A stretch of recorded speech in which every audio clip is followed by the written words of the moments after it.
word Dylan. Dylan's name. And I see another name. You're going to write all of the names that are on the chart up there? What do you hope the children in your care will gain from being in your preschool program? Success? Respect for self and others? Happiness? Oh, you're saying to soap, Michaela? Michaela's to her son to soap. Uh-oh. A love of learning? On the computer, I did it. You did it on the computer. To be friendly and sociable. To be healthy and well-adjusted. And who are you making a cake for? It's ice cream. Ice cream. Oh, my favorite. To be prepared for school.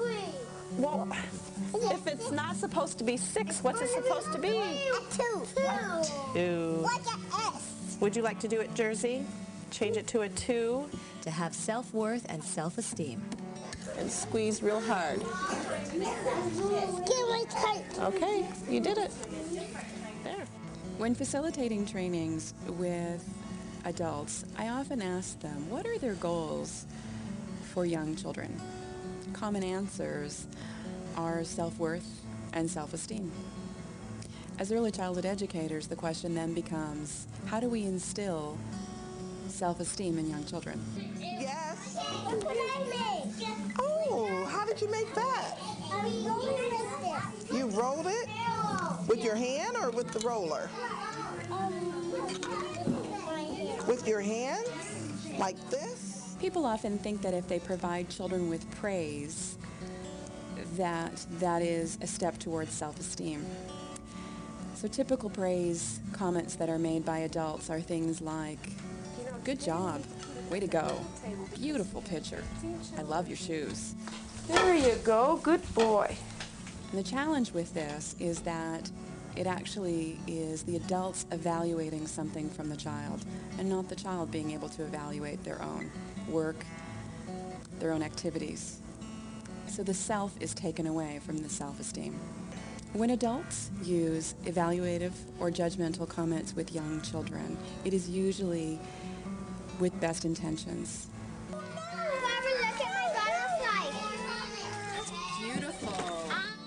Adults are trying to provide children with that point of self-esteem, thinking that if they provide the comments and they do the evaluation, that children will feel supportive. The question is there a different approach to be able to put it back in the children's hands and be able to provide that support? Now let's take a moment and watch this classroom in which children are busy at work and adults are encouraging their learning. Oh, that was cool. Are you going to add them to your picture or are you just going to mix the colors up? Listen carefully to how the adults communicate with the children. Are they using praise to support the children? In this video program, we will explore encouragement as an alternative to praise and explain why encouragement is more effective when working with young children. Yeah, you're right. Now what color is that? Red. You guys love mixing colors. We will compare the effects of the different strategies adults use to bolster children's self-esteem, including some unintended effects of praise, and show how to use encouragement to support children in the preschool classroom. Oh. Look what you did.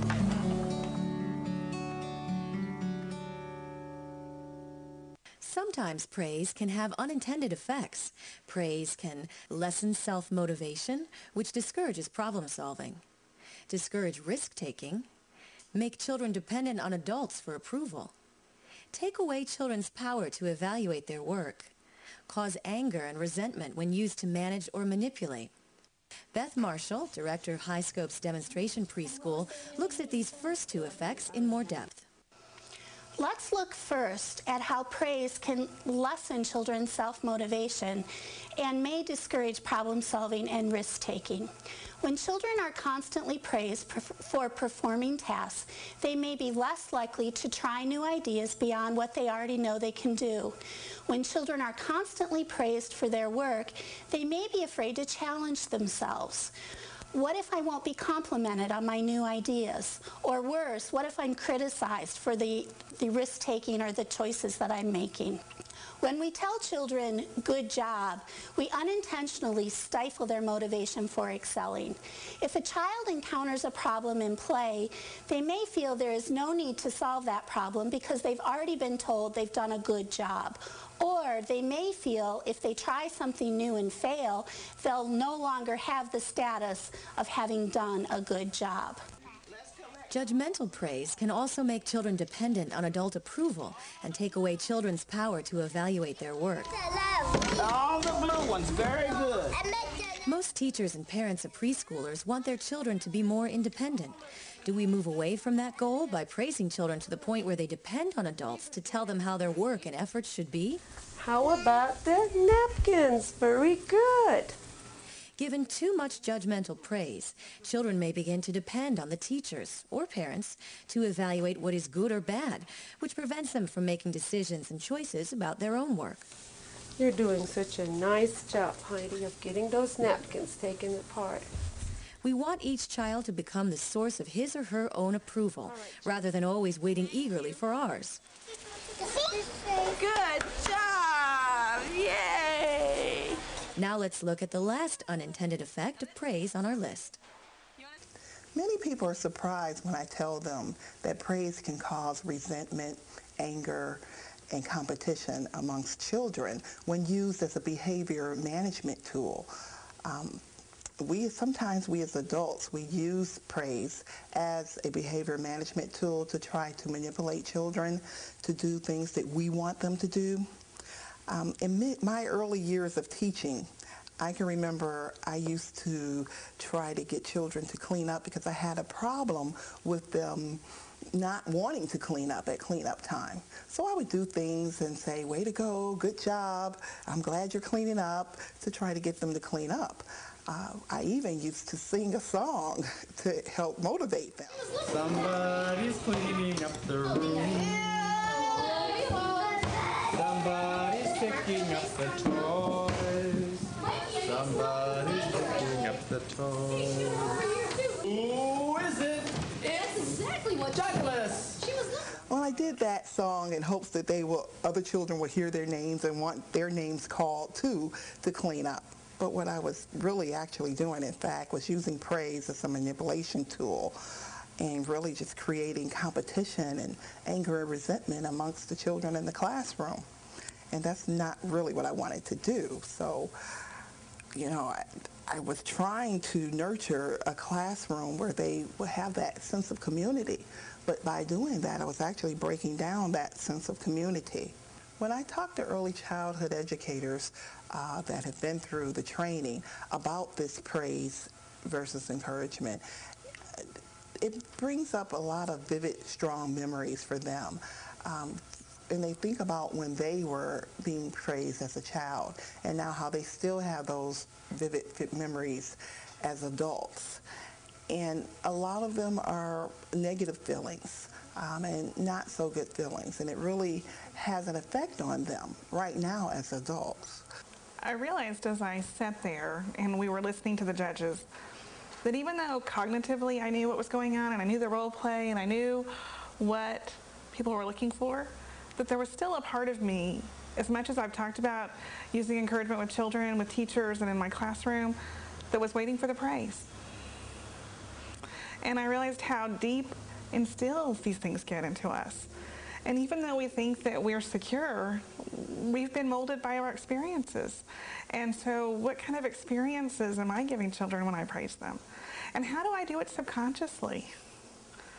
You know, when the child comes up and shows me their shoes, what do I say? And am I giving that child worth by praising their shoes? Or am I giving them worth by praising who they are? And really, and that's not, and I don't do that with praise. And I think coming from a place in the South where we talk about praise all the time, it's always how pretty you are, how sweet you are, if you're a good girl, if you're a bad girl. There's all these labels that I've grown up with and that I see that are part of my vocabulary. And I'm really having to take some internal inventory at how to take that out and fill it up with stuff that's more meaningful. Not just for myself, but for children and for my own children. We have now looked at what not to do and why not to do it. So what do we do instead of praising children and their efforts? We can use a simple strategy we call encouragement. The show is a ballet show. Oh, look at the pirouette. Oh, I see turns. Oh, jumps. Jetés. The following 3 encouragement strategies help children develop a desire to learn because it is self-rewarding. These 3 strategies are: participate in children's play, encourage children to describe their efforts, ideas, and products, acknowledge children's work and ideas by making non-judgmental descriptive comments.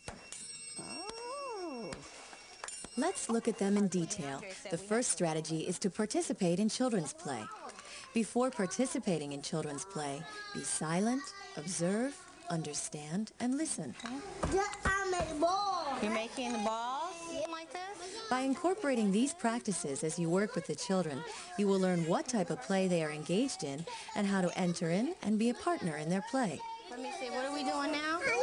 Oh, he's rolling it. Oh, that's how you make it nice and round. Begin working side by side and quietly imitate the children's actions. For example, use the Play-Doh in a similar way.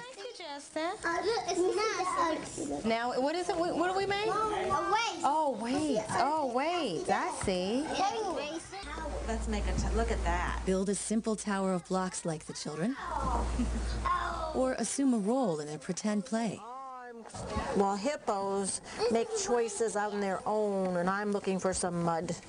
Matching the level of complexity of the children's play and generally following their lead also helps make you a partner in their play.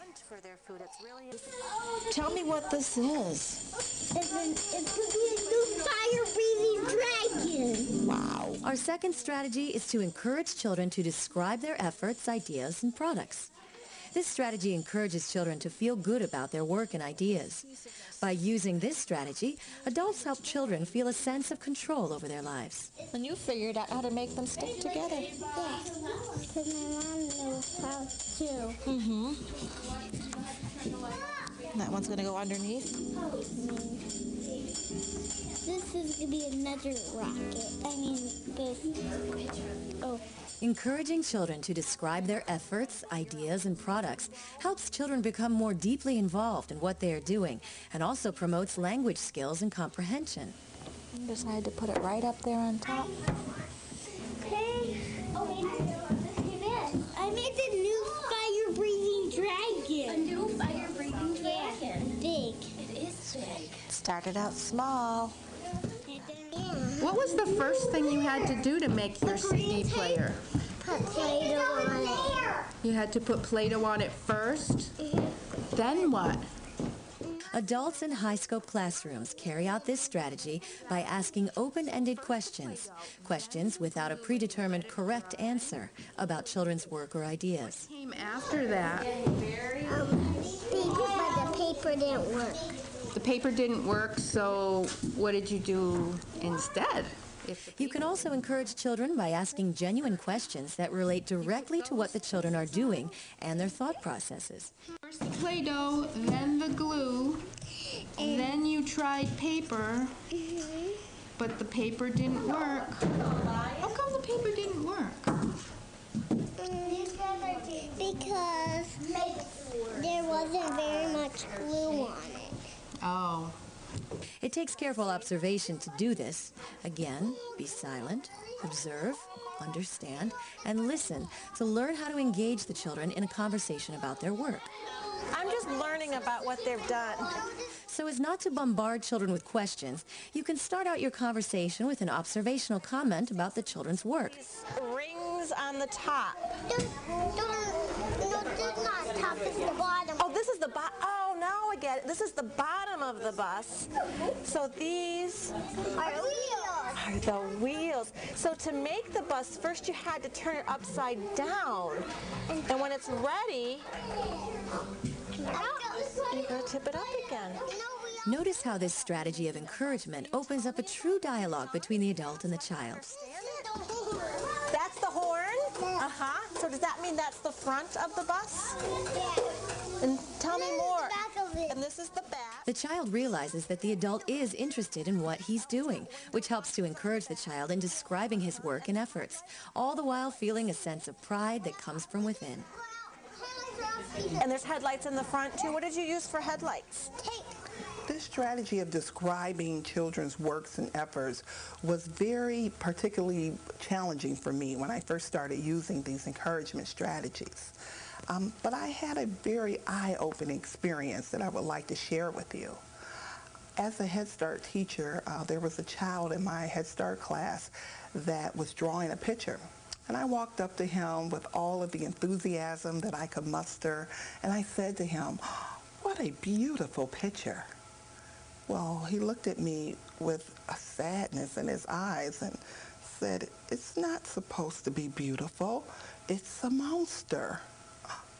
I felt really bad at that point, so I tried to redeem myself by looking at him and saying, "Oh, well, tell me about your monster."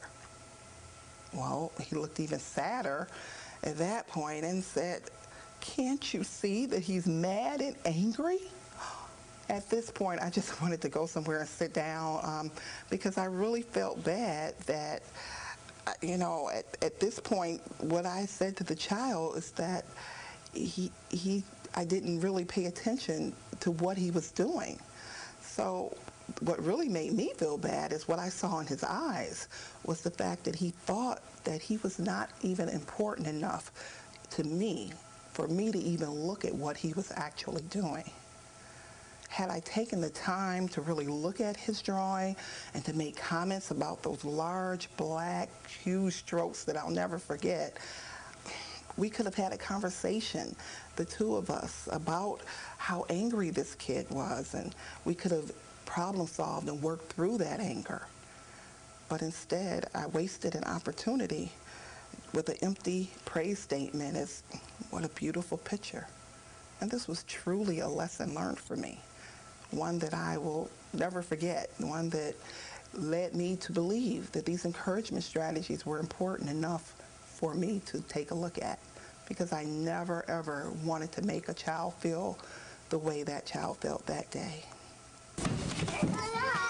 Your Megazord? It's over there? The third encouragement strategy is to acknowledge children's work and ideas by making non-judgmental descriptive comments. I didn't know that Megazords have shells and fish on them. This one is a special one. By realistically describing children's work, adults help preschoolers understand their strengths and weaknesses and learn how to evaluate themselves. I can get on it. Really? How do you get on it? I don't see any doors. Just like the other two encouragement strategies, this strategy takes careful observation. When acknowledging children's work and ideas, talk about what the children are doing by describing what you see. Looks like you're squeezing really hard, Kevin. Yeah. Look what you made. You used pink paper strips and some staples. I know. You knew that already? Instead of treating every piece of artwork as a masterpiece, talk about the facts. Focus on what the child is doing, not on the child. And look what you made.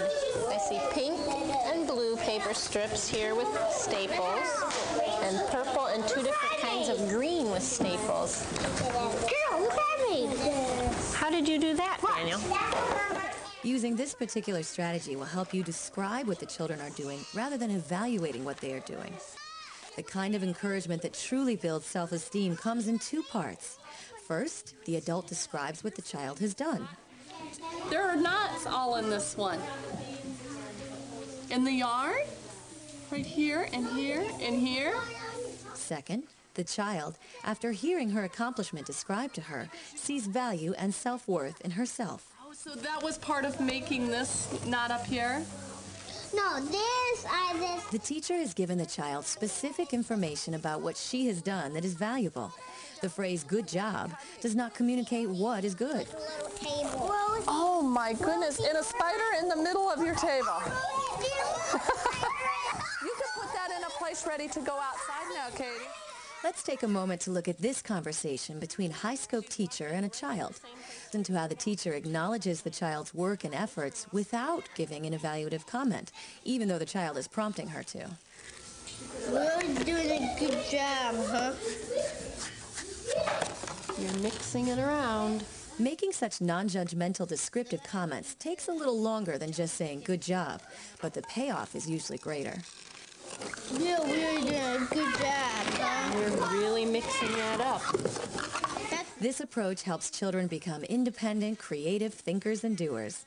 It gives them specific criteria for evaluating their own work. They begin to gain the confidence to say to themselves, I'm satisfied or I'm not satisfied with what they have done. They don't always look for somebody else for approval and begin to trust themselves and their own judgment. Isn't this neat how I went baking? You like to put the colors on it? Isn't that... Looks kind of sparkly. Yeah. Because it's neat on sand, don't they? Let's take a look at one high scope teacher's growth from moving from using evaluating praise. Good. Very good. And the tiny ones and the tiny ones. Good girl. That's very good, Heaven. To using this encouragement strategy of acknowledging and describing. I see you're putting your dogs on your eyes. Yes. Can you tell me why you're putting them on your eyes? Because they're hungry. They're hungry? Well, that was about, 3 years ago? About 3 years ago. Yeah. And how times have changed. Yeah. I've learned a lot since then. One of the things I learned is when we praise children, I don't think they get too much out of praise. They don't learn that much. So I have learned over the years that praise versus encouragement is a big difference. And now I am a big advocate of high school and the encouragement part. And I think that that's good. I know that it's good for our children. Our children, I see a big difference in the children now and the children we had 3 years ago. Because I was watching a video and I was saying praises. Yeah. And now I would change that. So I would encourage the teachers and the parents not to use so much praise, but to encourage. And that will go a long way in their life. Let's recap and summarize what we've learned about encouragement thus far. Participate in children's play. First, be silent, observe, understand, and listen. Then, become a partner in their play. Imitate their actions. Use the materials in the same way they do, and assume a role in their pretend play. Encourage children to describe their efforts, ideas, and products. Ask open-ended, genuine questions about what they're doing and what they're thinking. Acknowledge children's work and ideas by making non-judgmental descriptive comments. Talk about what children are doing and be specific in describing what you see. Focus on the child's process or work, not the child. Check out your heart. I've never seen such a colorful heart. How many colors did you use in that? Using the 3 simple strategies highlighted in this video presentation will equip the children in your preschool classrooms to have pride in who they are and what they do. 9 different colors? That's a rainbow heart. Very colorful. And look at your name. They will be intrinsically motivated to learn, explore, and accept challenges that will lead them to greater tasks and higher heights. Isn't that what we want for our children?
It was rotting. It was rotting in the water. Oh, worse than dog poop.